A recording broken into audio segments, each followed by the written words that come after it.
루이비통 짝퉁이 루이비통 브랜드 혁신에 기여했다는 사실을 알고 계셨나요? 오늘은 명품 가방의 대명사 베두나 배우가 브랜드 뮤즈로 활동하고 있는 루이비통 브랜드에 대해 알아보도록 하겠습니다.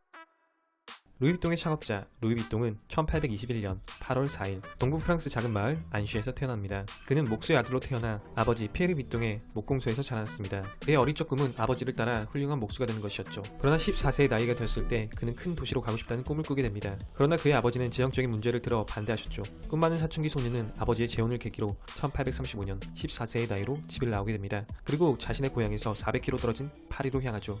고향을 떠난 지 1년 반, 파리로 가는 길목에 있는 마을의 식당과 마구간에서 일을 하며 여행 경비를 마련해 1837년 파리에 도착합니다. 파리에서 아는 사람이 없었던 그는 생계를 위해 마르샬이라는 가방점에서 일을 배우기 시작했죠. 어린 그에게 주어진 일은 가방을 만들거나 수선하는 일이 아닌 여행을 떠나는 귀족, 부르주아의 짐을 대신 싸주는 일이었습니다. 백패커, 짐 싸는 일, 가장 말단이 하는 크게 기술도 필요 없는 일이었지만 루이비통은 자신의 자리에서 최선을 다합니다.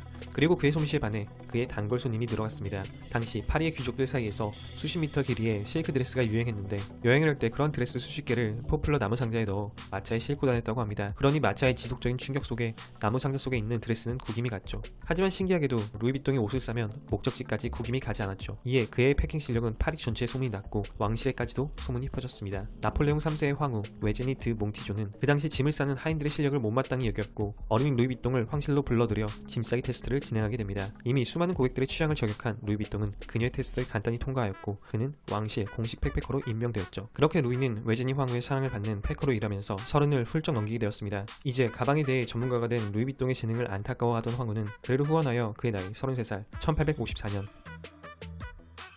루이비통의 이름을 건 첫 매장이자 포장 전문 가게를 열게 도와줍니다. 증기기관차의 발달과 함께 여행을 떠나는 부유층들이 크게 늘면서 트렁크에 대한 인기도 늘어났습니다. 이때 당시까지만 해도 굉장하게 불편한 나무 트렁크를 여행 가방으로 사용했고 가방 윗부분이 볼록한 라운드 형태였기에 여러 가방을 마차나 기차에 차곡차곡 쌓기 힘들었습니다. 이에 문제점을 익히 알고 있던 루이비통은 기존 여행 트렁크를 대체할 혁신적인 제품을 내놓습니다. 1854년 루이비통은 그레이 트리아논 캔버스로 제작된 세계 최초의 사각 형태의 트렁크를 선보였죠. 나무 대신 캔버스를 사용해 무게를 낮추었고 또한 방수 처리를 해 습기에 대한 트렁크 내구성도 높였습니다. 또한 사각 형태였기 때문에 여러 개의 트렁크를 쌓아서 운반하기 용이했죠. 가방 내부에는 칸막이를 통해 옷을 비롯해 소지품을 정리할 수 있게 하여 짐 싸는 수고를 줄였습니다. 현재는 너무나도 당연하게 느껴지지만 그 당시에는 누구도 생각하지 못한 혁신적인 것들이었죠. 10년 넘게 짐을 싸본 루이비통이기에 생각할 수 있는 부분들이었습니다. 그리고 현재도 루이비통의 시그니처 제품들은 가죽이 아닌 캔버스가 주재료인 제품들입니다. 루이비통의 가방은 불티나게 팔렸고 그의 가방을 사기 위해서는 대기를 해야만 했습니다. 이렇게 성공의 단맛을 본 루이비통은 사업 확장을 위해 1854년 파리 도심의 북동쪽 아니에르에 첫 공방을 설립합니다. 오픈할 때는 20명이 일했지만 1900년에는 100명, 1914년에는 225명으로 번성하게 되죠. 이 공방은 현재까지도 운영되며 전세계 고객의 특별 주문을 받아 상품을 제작한다고 합니다.